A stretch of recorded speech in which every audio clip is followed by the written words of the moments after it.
There are all kinds of potential barriers that youth face in order to help them become a whole person, productive citizen, a person who is able to contribute to their society and live a healthy, whole life. Now, OIC of South Florida offers a variety of programs, and TPP is one of those major critical components where we're able to reach in, provide education, information, and to be sure that our youth are equipped with the knowledge and information they need to make healthy relationship and sexual choices.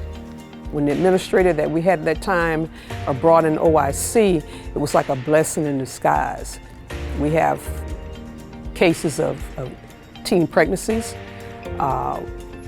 students with STDs, students with just relying on the knowledge and the conversation they get from their peers, which is not always right, you know, and sometimes to fit in, they start a little experimentations.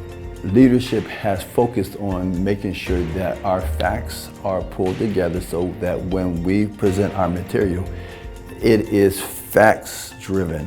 The greatest need that students have in regards to prevention is having staff, having educators, having people in their lives who understand them.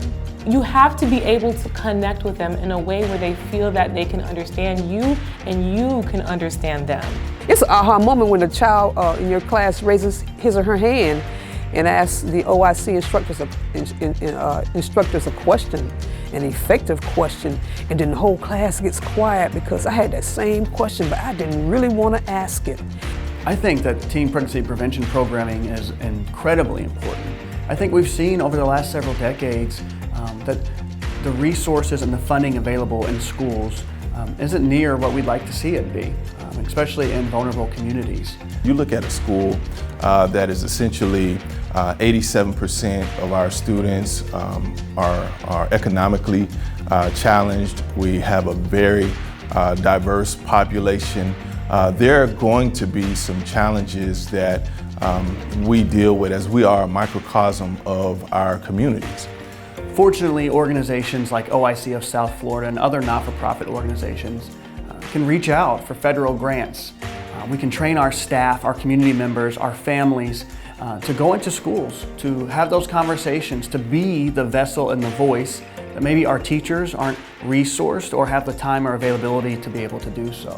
When you hear students say, man, OIC get you right, you know, that's positive. It might not sound grammatically correct, but what they meant by OIC get you right is that I gained information from OIC that made me make the right decisions. What I learned though from the kids is they're more resilient than people are giving them credit. I also learned that the kids are not afraid to say they need help, they just need to know what help is available. And a lot of students have made a lot of choices. I've had students come back and say, Mr. Boyd, thank you so much for giving this information because now I know how to protect myself and my future as a result of you and the other educators in the class teaching us about how to carry ourselves and actually make the choices that are beneficial for us. The greatest reward for me in regards to working with the students is just seeing the impact. I love just seeing how they develop into more confident, more capable, more understanding students who are willing to teach those who come after them.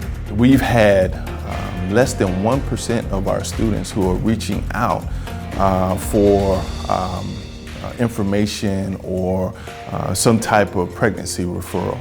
And I can attest that to the work of our teachers, staff, and partners like yourself to address the needs of our students and creating healthy habits that will benefit our students.